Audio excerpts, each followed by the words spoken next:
जर तुमचाही केस कोर्टामध्ये बऱ्याच वर्षापासून सुरू आहे, तर हा व्हिडिओ फक्त तुमच्यासाठी आहे.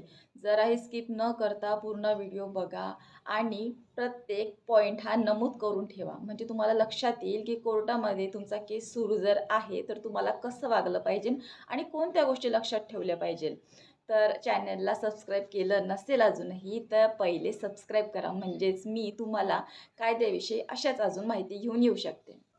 तर आज आपण इथे खूप महत्त्वाच्या विषयावर बोलण्यासाठी आलेलो आहोत. तर बऱ्याच लोकांची केसेस ह्या अजूनही कोर्टामध्ये प्रलंबित आहे. काही लोकांची केस 5 वर्ष झाले, 10 वर्ष झाले. काही लोकांची केस 15 वर्ष झाले. काही लोकं म्हातारे झाले आहेत.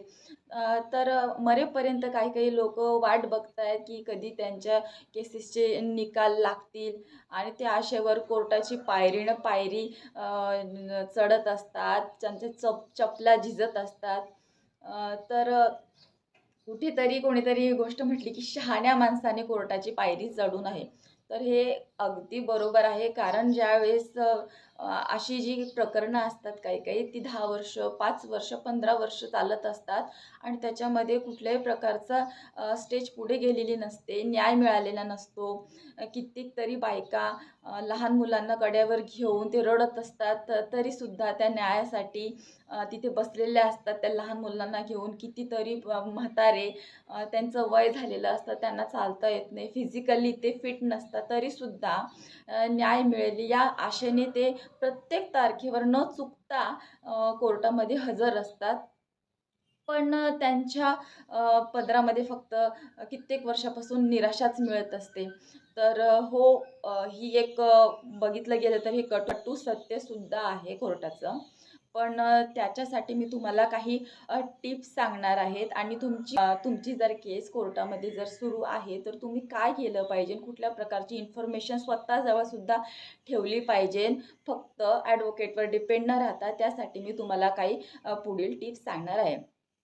तर नंबर 1 म्हटलं म्हणजे जर तुम्ही टेक्नॉलॉजी बऱ्यापैकी वापरत असाल, तर तुम्हाला जवळपास माहितीच असेल ई-कोर्ट.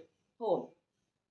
तर ई-कोर्ट तुम्हाला अशी सर्व्हिस प्रोव्हाईड करते, की ज्याच्यामध्ये आरोपी, पक्षकार त्याची केस कोर्टामध्ये सुरू आहे, तो त्या ॲप यूज करून त्याच्यामध्ये तुमचा केस नंबर किंवा पक्षकाराचं नाव टाकून स्टेज, रोजनामा, कोणत्या स्टेजवर तुमचे केस चालू आहे, हे सगळं बघू शकतो.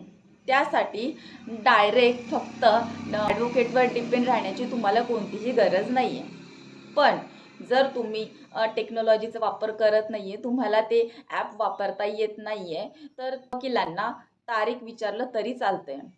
पण जर तुम्ही तारीख विचारत असाल, तर त्याच दिवशी, त्याच रात्री तुम्ही वकिलांना तारीख विचारून घ्या. जर तुम्ही कोर्टात प्रेझेंट झालेले नसाल, तुम्ही एखाद्या वेळेला असं होतं बऱ्यापैकी, की कोर्टामध्ये प्रेझेंट होता येत नाही पक्षकारांना, तर त्यावेळेस वकिलांकडून तुम्ही तारीख घेऊ शकता. पण जर तुम्ही तारीख घेत असाल, तर एक गोष्ट नेहमी लक्षात ठेवा, की तुमचा केस नंबर आधी वकिलांना सांगा, त्यानंतरच केसची तारीख विचारा. कारण वकिलांकडे एक केस नसतो. प्रत्येकाची तोंडपाठ केस नंबर लक्षात ठेवण्यासाठी त्यांच्याकडे एक केस नसतो. त्यामुळे तुम्ही तुमचा केस नंबर लक्षात ठेवा, लिहून ठेवा आणि फोन केल्याच्या नंतर तुमचा केस नंबर सांगा आणि मग तारीख विचारा. म्हणजे तुम्हालाही गोंधळ होणार नाही आणि वकिलांनाही गोंधळ होत नाही.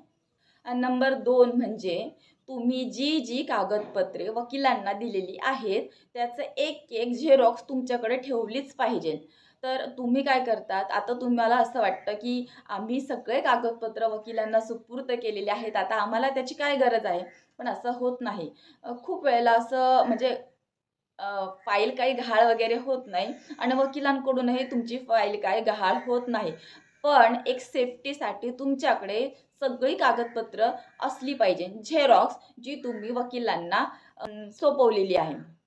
त्याने काय होतं तुम्हाला तुमची एक फाईल मेंटेन करता येते. नंबर 3 जर तुम्हाला समन्स मिळाला आहे कोर्टात हजर राहण्याचा, तर तुमच्या वकिलांना सगळ्यात पहिले संपर्क करा आणि कोर्टामध्ये हजर राहा.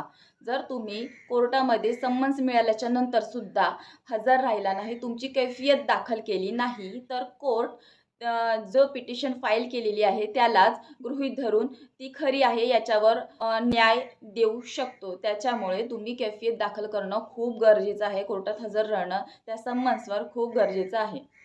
नंबर 4, जर तुमची पक्षकारांमध्ये आपापसामध्ये बाहेर तडजोड जर झालेली आहे तर सगळ्यात पहिले येऊन तुम्हाला वकिलांना संपर्क करून त्यांना हे सांगणं गरजेचं आहे की तुमची तडजोड झालेली आहे.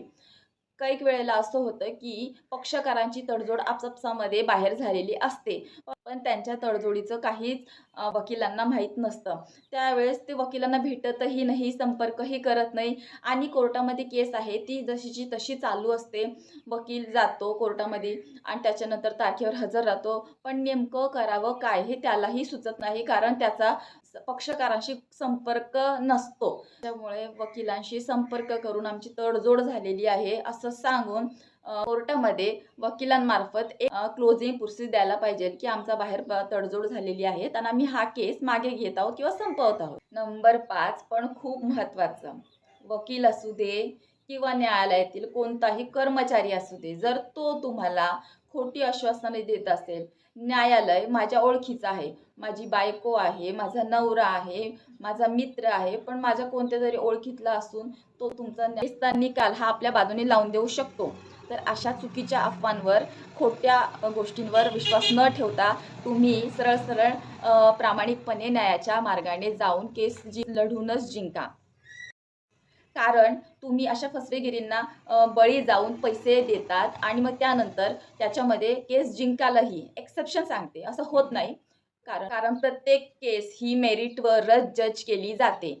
असं म्हणतात की ज्युडिशरी खूप भ्रष्टाचारी आहे, पण माझं असं वैयक्तिक मत आहे की कोणतीही फील्ड असू दे, मग ते मेडिकल असू दे, त्याच्यानंतर मग ते शैक्षणिक असू दे किंवा ज्युडिशरी असू दे, असं होऊ शकतं का की कोणत्याही फील्डमध्ये भ्रष्टाचार नसतो? तो एक अपवाद असतो, पण त्याला पूर्णपणे ती संस्था, ती एक सिस्टीमच पूर्ण भ्रष्टाचारी आहे असं म्हणणं चुकीचं आहे. त्यामुळे जर तुम्हाला असं जर कोणी म्हणत असेल की माझा हा न्यायाधीश ओळखीचा आहे आणि आपण सेटिंग लावून काहीतरी ओळख दाखवून न्याय आपल्या बाजूने लावून घेऊ, तर हे खूप चुकीचं आहे. कारण जर असं तुम्ही करतही असाल, न्याय तुमच्या बाजूने लागतही असेल, पण त्या विरोधामध्ये जर पक्षकाराने, समोरील पक्षकाराने जर त्या विरोधामध्ये रिट पिटिशन जर दाखल, मग तेच होतं नवीन वकील, नवीन गाव आणि परत पुन्हा तो खर्च.